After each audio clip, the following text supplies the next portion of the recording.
Welcome to the Slop Temple. We pray this video helps. You're going to start the update now, so plug in the iPhone and join a stable Wi-Fi network. This prevents interruptions. Make sure your battery is above 50% and you have freed a couple gigabytes of space by offloading apps or moving photos to iCloud. Next, back up to iCloud or to your computer using Finder or iTunes so you can restore if anything goes wrong. Once done, go to Settings, General, and tap Software Update to fetch the latest package. If the update won't download or verifies forever, first toggle airplane mode off and on to quickly reset radios. This often fixes flaky Wi-Fi.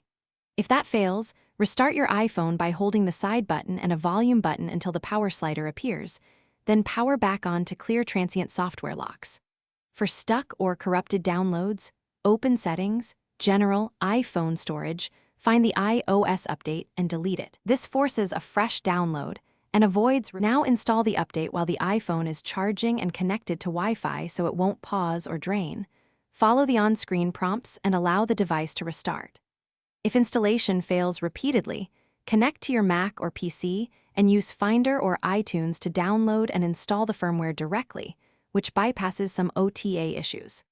If that also fails, make sure you have your backup available, then contact Apple support for deeper diagnostics. One key tip: keep a backup before any restore attempt.